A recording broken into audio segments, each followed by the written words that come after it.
भारत के साथ दुश्मनी मोल लेकर मालदीव बर्बादी के रास्ते पर आगे बढ़ रहा था, लेकिन फिर वो 9 सवाल सामने आए जिसने सब कुछ बदल कर रख दिया। ये कौन से सवाल थे और उनके जवाब में क्या सामने आया, ये मैं आपको इस वीडियो के जरिए बताऊंगी, इसलिए वीडियो को ध्यान से देखिएगा। लेकिन उससे पहले अगर न्यूज 18 इंडिया के यूट्यूब चैनल को आपने खबरों के लिए अभी तक सब्सक्राइब नहीं किया है तो सबसे पहले हमारे चैनल को सब्सक्राइब कर लें। साथ ही अगर ये वीडियो आपको पसंद आए तो इसे लाइक और शेयर जरूर करें। हाल ही में भारतीय विदेश मंत्री एस जयशंकर मालदीव के दौरे पर गए, जहां उन्हें मोहम्मद मोइज़ुद सरकार ने हाथों हाथ लिया। इससे पहले ही मोइज़ुद सरकार के भारत विरोधी सुर जो हैं वो भी बदलने लगे थे। पिछले साल नवंबर में सत्ता में आने के बाद ऐसा लगने लगा था कि मोइज़ुद भारत के साथ किसी तरह का कोई संबंध ही नहीं रखना चाहते। लेकिन एक साल में ऐसा क्या हो गया कि मालदीव को आटे दाल का भाव मालूम हो गया और तब उसे ये महसूस होने लगा कि भारत उसके लिए बड़ी जरूरत है, बगैर उसके उसका काम नहीं चल सकता है। तो आइए उन सवालों के जवाब जानते हैं जो भारत मालदीव के रिश्तों के लिए जरूरी है। सवाल है कि आखिर क्यों मालदीव कड़वे रुख के बाद भी भारत के साथ अपने संबंधों को सुधारना चाहता है। तो जवाब यह है कि मोइज़ुद ने 7 नवंबर 2023 में मालदीव की सत्ता संभाली थी। इसके बाद उन्होंने लगातार ऐसे फैसले लिए जो भारत के साथ संबंधों को प्रभावित करने वाले थे। लेकिन अब पिछले कुछ वक्त से ऐसा लग रहा है कि मालदीव की सरकार भारत के साथ तल्ख हुए रिश्तों को सुधारना चाहती है। तनावपूर्ण संबंधों की अवधि के बाद राष्ट्रपति इब्राहिम सोलिह मोइज़ुद के नेतृत्व में मालदीव सरकार भारत के साथ संबंधों को सामान्य करना चाहती है और सामान्य स्थिति की भावना बहाल करने के लिए वो प्रयास भी कर रही है, कोशिश भी कर रही है। इसके कई कारण हैं। सवाल यह है कि एक साल पहले मालदीव ने भारत पर निर्भरता कम करने के लिए क्या घोषणाएं की थी। तो देखिए, तब राष्ट्रपति मोइज़ुद के नेतृत्व में मालदीव ने भारत पर अपनी निर्भरता कम करने और विकल्प तलाशने की मांग की थी, जिसमें भारत से लगातार जाने वाले खाद्य सामग्री को तुर्की से मंगाने, ड्रोन भी तुर्की से खरीदने और संयुक्त अरब अमीरात और थाईलैंड से स्वास्थ्य बीमा उपक्रम चलाने की बात की गई थी। लेकिन हकीकत यह है कि समय के साथ मालदीव को यह अंदाजा हो गया कि उसके खजाने में इतना पैसा नहीं है, इतना धन नहीं है कि वो ऐसे फैसले जिसमें अनावश्यक तौर पर खजाने पर बोझ पड़े और ऐसे फैसले वो ले पाए। मालदीव पर विदेशी ऋण का काफी ज्यादा बोझ है। उसे लगातार चेतावनी दी जा रही है कि अगर वो नहीं चेता तो बड़े संकट में फंसेगा। इससे मालदीव ने महसूस किया कि अगर तुरंत ऋण राहत उपाय करने हैं तो भारत के साथ संबंधों को बेहतर बनाना ही पड़ेगा। फिर भारत से मालदीव को खाद्य से लेकर तमाम चीजों की जो आपूर्ति की जाती थी वो बहुत ही सस्ती दरों पर की जाती थी। भारत आमतौर पर पड़ोसी देशों को जरूरत के सामान बिना फायदे के न्यूनतम दरों पर ही भेजता रहा है। सवाल यह भी है, मालदीव सरकार को यह महसूस हो रहा है कि भारत विरोधी रुख से उसका ही नुकसान हुआ है।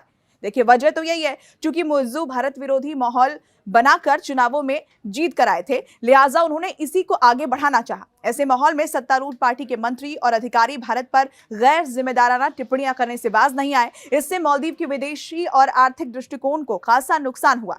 दूसरी ओर चीनी कर्ज बढ़ता जा रहा था। मालदीव की समझ में यह आ गया कि चीन की मदद देते रहने का मतलब कर्ज के ऐसे जाल में फंसना जहां से निकलना मुश्किल हो जाएगा।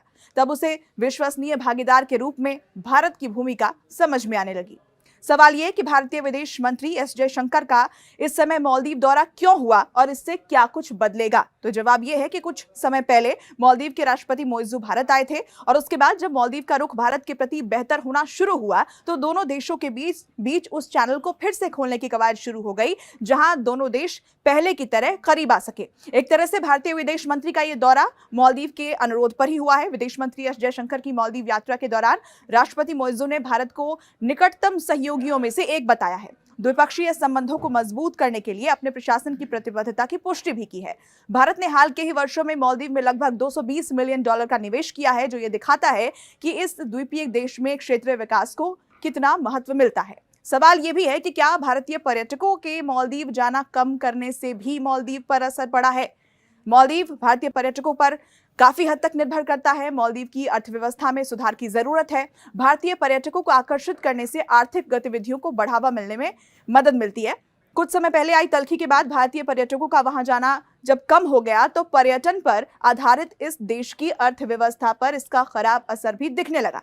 सवाल ये है कि भारत और चीन की आर्थिक सहायता में आखिर क्या अंतर है, जो चीन के कर्ज तले दबने के बाद मालदीव को भारत की ओर मुड़ना पड़ रहा है। मालदीव के विकास में सहायता करने के लिए प्रमुख देश रहा है, जो अनुकूल और लचीली शर्तों पर वित्तीय सहायता प्रदान करता है। वहीं चीन की मदद की शर्तें ज्यादा जोखिम भरी होती हैं। वहां यह महसूस किया जाने लगा है कि मालदीव धीरे धीरे चीन के कर्ज के तले बुरी तरह दब रहा है, उसकी शर्तें भी मुश्किल में डालने वाली है। 2024-25 के अंतरिम बजट में भारत ने मालदीव को विकास सहायता के लिए 600 करोड़ रुपए आवंटित किए, जो पिछले साल के 400 करोड़ रुपए के परिव्यय से लगभग 50% ज्यादा है। मालदीव को भारत की सहायता में रक्षा, शिक्षा, स्वास्थ्य सेवा और बुनियादी ढांचे जैसे विभिन्न क्षेत्र शामिल हैं। चीन ने बुनियादी ढांचा परियोजनाओं के माध्यम से मालदीव में भारी निवेश किया है, जिससे मालदीव पर चीन के प्रति बढ़ते कर्ज को लेकर चिंता बढ़ गई है। साथ ही चीन के कर्ज की जो शर्तें हैं वो भी काफी जटिल हैं। सवाल ये कि भारत के लिए भी मालदीव का साथ आखिर जरूरी क्यों है? देखिए, भू राजनीतिक स्थिरता के लिहाज से मालदीव हिंद महासागर में एक रणनीतिक स्थान रखता है। भारत के साथ इसका संबंध क्षेत्रीय सुरक्षा के लिए काफी महत्वपूर्ण है। मालदीव की पिछली सरकार ने भारत के साथ निकटता से गठबंधन किया था और इस क्षेत्र में चीन के बढ़ते प्रभाव को संतुलित करने के लिए एक स्थिर साझेदारी की जरूरत है। खुद मालदीव सरकार को भी एहसास होने लगा है कि भारत का विरोध करने की वजह से भू राजनीतिक अस्थिरता पैदा हो सकती है, जो मालदीव के सर्वोत्तम हित में नहीं होगा। भारत के साथ ज्यादा निकटता से जुड़कर मालदीव हिंद महासागर की भू राजनीतिक गतिशीलता को बेहतर ढंग से नेविगेट कर सकता है। सवाल यह भी है कि तो क्या अब ये मान लिया जाए कि अब मालदीव की मोइज़ू सरकार की विदेश नीति भी बदल रही है? जब मोइज़ू मालदीव के राष्ट्रपति बने थे, तब उनकी अगुवाई वाली सरकार ने शुरुआत में भारत को बाहर रखो ये रुख अपनाते हुए आगे बढ़े थे, लेकिन समय के साथ उन्हें स्थितियों का अंदाजा होने लगा।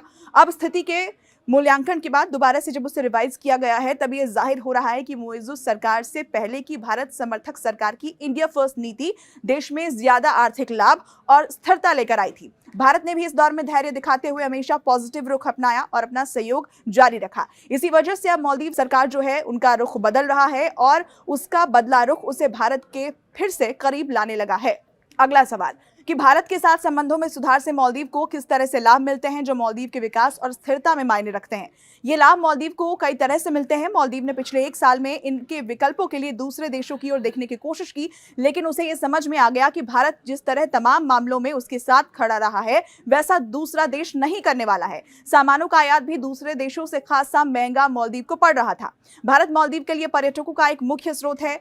साल 2022 में भारतीय पर्यटकों का मालदीव के टूरिज्म बाजार में कुल हिस्सा 14.7% रहा और ये मालदीव की अर्थव्यवस्था में बहुत मायने रखता है।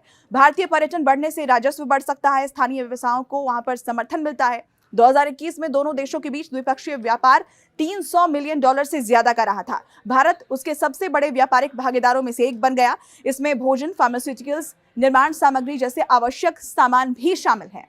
मालदीव भारत से अलग अलग प्रकार के सामान आयात करता है, जिसमें कि पेट्रोलियम और कृषि उत्पाद भी शामिल हैं, जबकि स्क्रैप, धातु और अन्य वस्तुओं का निर्यात भी किया जाता है। और अर्थव्यवस्था को उछाल देने के लिए यह व्यापार संबंध बहुत जरूरी है। भारत ने ऐतिहासिक रूप से मालदीव को अक्सर अनुकूल शर्तों पर सहायता प्रदान की है और आमतौर पर मालदीव की स्वास्थ्य और शिक्षा ही नहीं बल्कि सर्विस सेक्टर में भी भारत के प्रोफेशनल का योगदान जबरदस्त रहा है। और यहाँ ये आपको बता दें कि भारत चावल, मसालों और सब्जियों सहित आवश्यक वस्तुओं का एक प्रमुख आपूर्तिकर्ता है और वो भी बहुत ही रियायती दरों पर। मालदीव में अपना कुछ नहीं होता, ज्यादातर खाने पीने का सामान जो है वो बाहर से ही मंगाता है। तो ये वो अहम 9 सवाल जिनके जवाब से आप समझ सकते हैं कि मालदीव और भारत के रिश्ते एक बार फिर से सुधर रहे हैं और ये जरूरी क्यों था दोनों ही देशों के लिए। यह खबर आपको कैसी लगी हमें कमेंट सेक्शन के जरिए लिखकर बताएं। बाकी खबरों के लिए बने रहे न्यूज़ 18 इंडिया के साथ।